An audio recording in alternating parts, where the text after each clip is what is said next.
حضرت شیخ احمد مجدد الفسانی علیہ رحمہ فرماتے ہیں، جو شخص اپنے اوپر 10 چیزوں کو لازم کر لیتا ہے تو لازمی نتیجہ یہ ہوتا ہے کہ وہ متقی بن جاتا ہے۔ وہ 10 چیزیں کون سی ہیں؟ ماہ صیام کے ان حسین لمحوں میں ہمیں وہ 10 اوصاف اپنے اندر پیدا کرنے چاہیے تاکہ ہم متقی بن جائیں، اور متقی اللہ کے محبوب بندے ہیں۔ تقوی اختیار کرنے والے اللہ جل شانہ کی رحمتوں کے خاص مستحق ہیں۔ جنہیں تقوی کا نور نصیب ہوتا ہے وہ اللہ کی رحمتوں کے سائے میں آ جاتے ہیں۔ اگر ان پر مصائب، آلام، مشکلیں آتی ہیں تو ان کے تقوی کی وجہ سے اللہ انہیں راستے عطا کر دیتا ہے۔ وَمَن يَتَّقِ اللَّهَ يَجْعَل لَّهُ مَخْرَجًا وَيَرْزُقْهُ مِنْ حَيْثُ لَا يَحْتَسِبُ۔ اللہ اکبر۔ ارشاد فرمایا کہ جو اللہ سے ڈرتا ہے، تقوی اختیار کرتا ہے، اس کے لیے ہم مصیبت سے نکلنے کے راستے پیدا کر دیتے ہیں، اور اللہ جل شانہ اس کے لیے وہاں سے رزق عطا کرتا ہے جہاں سے اسے گمان بھی نہیں ہوتا ہے۔ تو یہ تقوی کا نتیجہ ہے جو اہل تقوی کو نصیب ہوتا ہے۔ تو حضرت شیخ نے 10 وہ امور بتائے جو اپنے اوپر لازم کر لینے سے تقوی نصیب ہوتا ہے۔ سب سے پہلی بات آپ فرماتے ہیں زبان کو غیبت سے بچائے۔ اتقاء کے حصول کے لیے زبان کو پاک کرنا ضروری ہے۔ انسان کے زیادہ تر گناہ اس کی زبان کی وجہ سے ہیں، اور غیبت یہ بدترین عمل ہے، اور اس کو بدکاری سے بھی برا قرار دیا گیا ہے۔ الغیبت اشد من الزنا۔ تو اپنی زبان کو غیبت سے بچائے۔ دوسری بات ارشاد فرمائی کہ بدظنی سے بچے، کسی سے خواہ مخواہ بدگمان ہو جانا اور اپنے دل کو کسی کے لیے میلا کر لینا اور اس کی بدگمانی دل میں پالنا، تو یہ تقوی کے منافی ہے۔ تو کسی کی بدگمانی سے، بدظنی سے اپنے دل کو بچائے، زبان کو غیبت سے بچائے، دل کو بدگمانی سے بچائے، اور مسخرہ پن سے بچے۔ بات بات پہ ٹھٹھے مار کے ہنسنا اور اس طرح کی زندگی بسر کرنا۔ اور آج کل تو جب بھی دوست احباب اکٹھے بیٹھتے ہیں تو سنجیدہ اور متین باتیں کم ہوتی ہیں، زیادہ وقت لطیفوں میں ہی کٹ جاتا ہے۔ انسان کو خوش مزاج ہونا چاہیے، اس کی طبع میں شگفتگی ہونی چاہیے، لیکن شگفتگی، خوش مزاجی اور مسخرہ پن میں فرق ہے، اس کو سمجھنا چاہیے۔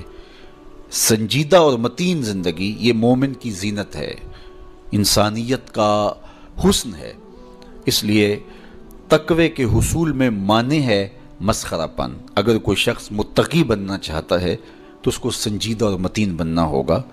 طبیعت کی خوش مزاجی یہ معنی نہیں ہے، لیکن مسخرہ پن اور چیز ہے، اس سے روک دیا گیا۔ چوتھی چیز حضرت شیخ احمد فرماتے ہیں کہ اپنی آنکھ کو حرام سے بچائے۔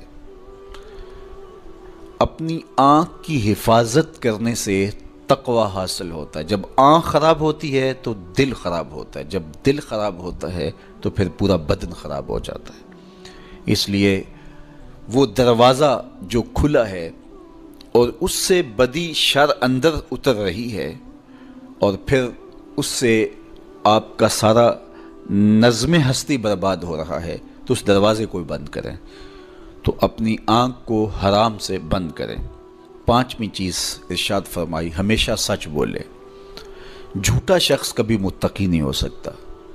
اتقاء کے حصول کے لیے اپنے آپ کو سچ کا خوگر بنانا ہوگا۔ سچ کے بغیر کبھی نہ بولیں۔ جھوٹ بولنے والے کی زبان سے شر پھیلتا ہے، اور جب کوئی شخص جھوٹ بولتا ہے تو حدیث پاک میں آتا ہے اس سے بدبو نکلتی ہے، جس کو عام لوگ تو نہیں سونگھ پاتے، لیکن اللہ کے فرشتے 1 میل دور پیچھے ہٹ جاتے ہیں۔ تو مومن سچا ہوتا ہے، مومن جھوٹا نہیں ہوتا، اور تقوی کے حصول کے لیے سچ شرط ہے۔ چھٹی چیز ارشاد فرمائی، ہر حال میں اللہ کا احسان مانے۔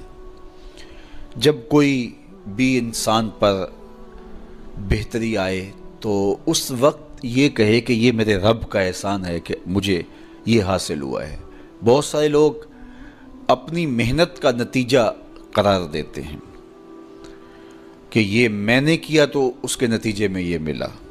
بسا اوقات آپ کتنا سیدھا کام کر رہے ہوتے ہیں، کتنی محنت کر رہے ہوتے ہیں، لیکن نتیجہ اس کے برعکس آ رہا ہوتا ہے۔ سیدنا علی المرتضیٰ رضی اللہ تعالیٰ عنہ فرماتے ہیں میں نے اللہ کو اپنے ارادوں کی شکست سے پہچانا، تو یہ اس کی کرم نوازی ہے کہ اس نے ایسا کر دیا۔ صحت میرا کمال نہیں، یہ اللہ کی عطا ہے۔ علم میرا کمال نہیں، یہ اللہ کی عطا ہے۔ لہجوں کی خوبصورتی یہ اس کی عطا سے ممکن ہے۔ اس نے آنکھوں میں روشنائی رکھی، اس نے توفیق عمل نصیب فرما دی، اس نے اچھائی کی راہوں پہ گامزن کیا، ماہ صیام میں روزہ رکھنے کی توفیق ہوئی، صلاۃ التراویح میں حاضری کا موقع میسر آیا، دیگر صالح اعمال تلاوت کلام مجید نصیب ہوئے، تو مت سمجھے کہ یہ کوئی میرا کمال ہے۔ اللہ کا احسان مانے گا تو غرور پیدا نہیں ہوگا، تکبر پیدا نہیں ہوگا۔ تو ہر حال میں اللہ کا احسان مانے، جو بھی خیر اس کو ملے وہ کہے یہ میرے رب کی طرف سے ہے، اور اگر اس کا کرم نہ ہوتا تو یہ عمل مجھے نصیب نہ ہوتا۔ اور کتنے عمل ہیں کہ نصیب ہونے کے بعد عجب سے، تکبر سے، ریاکاری سے برباد ہو جاتے ہیں۔ کیتی کتری پئی کھو محمد تے سکہ بنیا زردہ، کتنے عمل ہیں کہ برباد ہو جاتے ہیں، تکبر آ گیا، عجب آ گیا، ریاکاری آ گئی، تو یہ اس کی طرف سے ہی ہے۔ تو جب یہ کہے گا تو عجب، تکبر، غرور کچھ پیدا نہیں ہوگا، تو پھر عمل قبول ہوگا اور انسان تقوی کی منزل تک پہنچے گا۔ ساتویں چیز، اپنا مال راہ حق میں خرچ کرے، ناحق راستے پر ایک درہم بھی خرچ نہ کرے۔ کمایا ہوا مال راہ حق میں خرچ کرنے سے اتقاء کی دولت نصیب ہوتی ہے۔ اللہ قیامت کے دن بندے کے قدم اپنے حضور سے ہٹنے نہیں دے گا جب تک اس سے 3 سوال نہیں کر لے گا۔ ان میں سے ایک سوال یہ ہوگا کہ مال کمایا کہاں سے، مال خرچ کہاں کیا۔ جس طرح مال حلال کمانا ضروری ہے، مال کو جائز جگہوں پہ خرچ کرنا بھی ضروری ہے، حق کے راستے پہ خرچ کرنا بھی ضروری ہے۔ اس لیے یہ اپنی طبع کے اندر لازم کر لے کہ کبھی بھی اس کا مال کسی ناجائز اور فضول کام میں خرچ نہ ہو، راہ حق میں اس کا مال لگے۔ 8ویں چیز، نفس کے لیے کبھی بڑائی بلندی نہ چاہے، اس سے طبیعت میں سرکشی آئے گی اور تقوی کے راستے میں یہ عمل مانے ہے۔ اور نمازوں کی حفاظت کرے۔ نمازوں کی اگر حفاظت نہیں کرتا تو باقی سارے عمل اس کے پاس ہیں، تو وہ متقی کیسے بن سکتا ہے؟ چونکہ یہ تو اسلام کا بنیادی فریضہ ہے جو اہل ایمان پر لازم کیا گیا ہے، جو کسی صورت کے اندر بھی، حتیٰ کہ حالت بیماری کے اندر بھی معافی جس کی نہیں ہے، سفر کے اندر بھی نماز کی معافی نہیں، مختصر کر دی گئی، قصر کر دی گئی، لیکن معافی نہیں دی گئی، حالت جنگ کے اندر بھی اس کی معافی نہیں ہے۔